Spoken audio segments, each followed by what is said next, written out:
Hello, welcome to the Superbone channel. We're interviewing top trombonists from around the world. And next up is Carol Jarvis. Say hi, Carol. Hi. She is an award-winning trombonist, arranger and orchestrator and voiceover artist, and has toured and recorded with some of the biggest names in showbiz.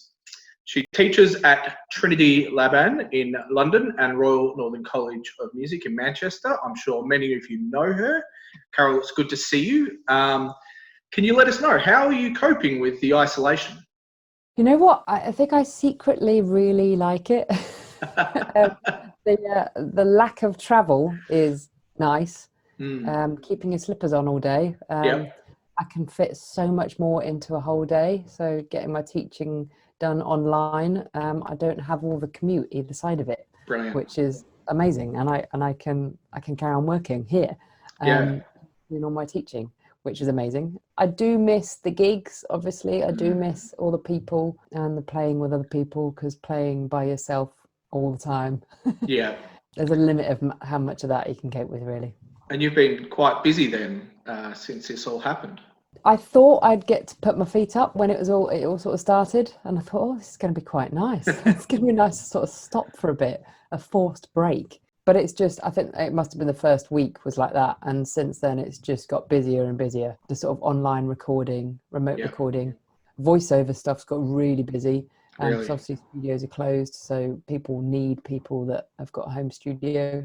Arranging, there's lots of that coming in. Video editing and stuff is coming in. There's loads of avenues that I wasn't getting paid for before, but I'm now getting jobs. That's so it's fantastic. Cool. That's really great. Yeah, I mean, I think I was a bit relaxed for the first couple of weeks, but it took a bit to get going. But yeah, there's plenty of stuff we can do out there. We've been talking about our favourite jazz trombonist over on the Superbone channel. Do you have a favourite jazz trombonist maybe at the time you've been listening to? I've got so many. I don't know how to choose one. Am I allowed to mention them all? You can mention three. Three, okay. Yes. Well, Frank Rosolino, definitely up there. Lovely. The way he got around the instrument, unbelievable. Like no one else has managed to since. Just ridiculous. It was like he was born with the trombone on his face. Yes. Amazing, absolutely incredible. And I think Gordon Campbell, for a living trombonist, a real hero of mine, absolute gentleman, and I love him to bits. Absolutely stunning trombone playing, just beautiful. And how do I narrow this down to another one? Probably, I think I just love the lyrical side and the high register ballad type playing on the trombone. So I think for that, Gordon, definitely one of them, but also Dick Nash, who I was very lucky to meet a couple of years ago.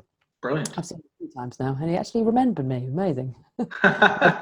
And the recordings he's done over the years, unbelievable. Oh, I've got so many more that are coming into my head though. Yeah, I mean, it's incredible. I mean, have you found someone that you really listen to, that you really want to take something for your own playing? I wish I could play like Frank Rosolino. Yeah. I really wish. I think, I'll just never get there. But I mean, you can always strive to get better. But I think the way that the trombone sort of sings, I think, I mean, there's David Steinmeier, some of the high register playing of his is ridiculous. Emin of Note. There's that Bon Voyage album that is just, ridiculous playing on that. I think, I don't know, I just always want to get better.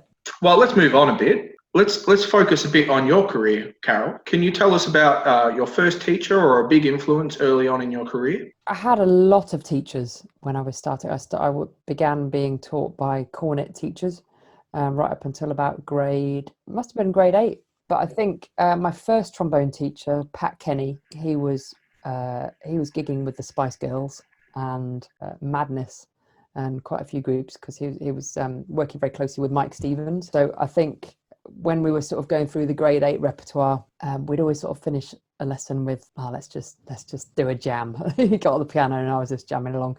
So he sort of opened me up to so many different avenues and showed me what the trombone could do as well. So that was a big influence. And then going on to study in Manchester at the RNCM. I had Chris Holding and Andy Berryman, two different teachers, sort of technical and artistic, and I think taking bits from both of them to form my own voice was perfect. Well, it's brilliant that you've had someone who's more of a session musician as your first teacher, and I think that session musician background, the variety of music that you get to play as a session musician, I think that makes it, as a teacher, that must really change the way that you teach your students if it's a variety of things that you've got to really look at. Yeah. Do you think that having that start has really shaped your career in that you've had your eyes open the whole time to all these great opportunities?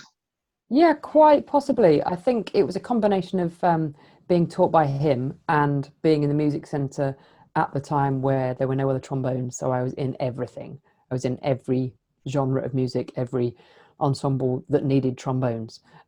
So a combination of the both, definitely. I think these days, because there's so many players out there all trying to get the gigs, all trying to get the same gig. So I think in my teaching, I do definitely tell people you've got to be versatile. You have got to be so versatile to be able to make a living.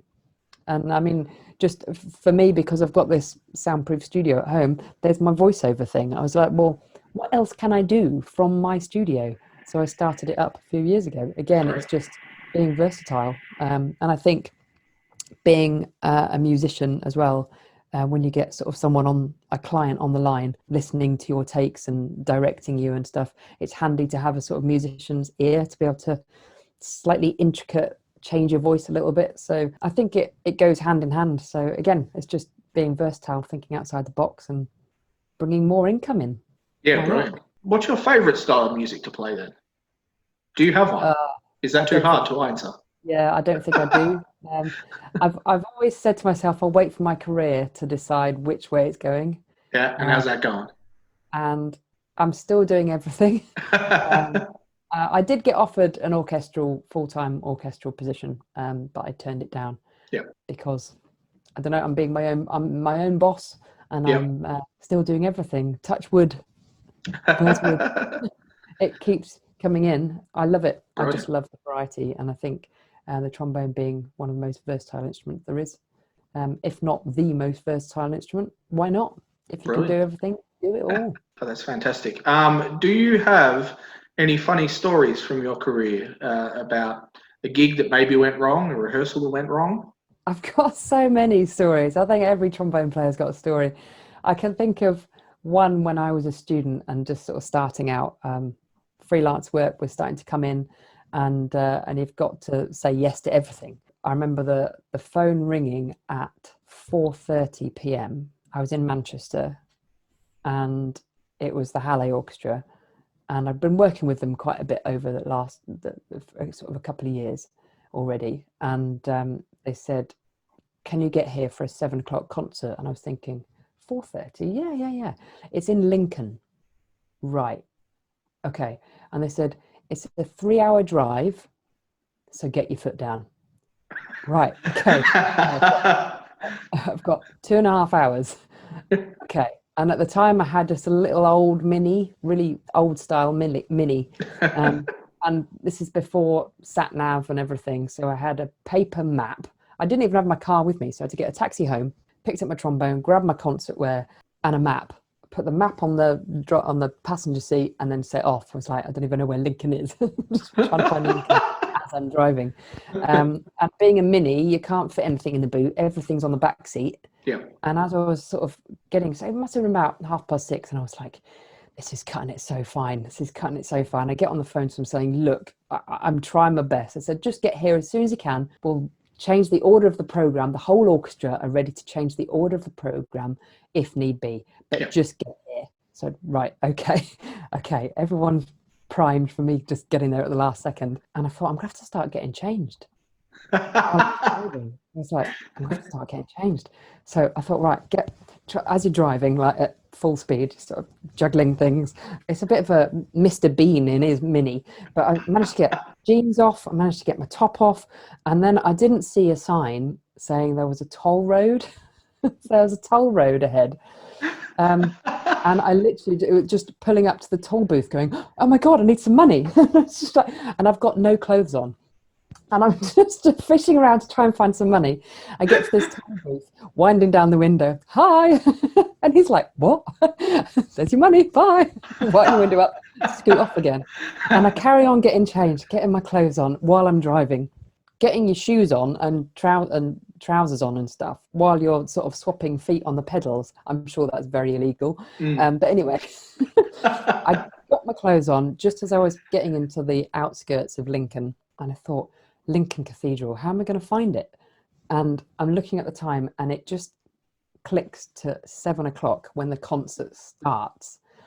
And I thought, how am I going to find the cathedral? How am I going to find it? I've got like split seconds to get there.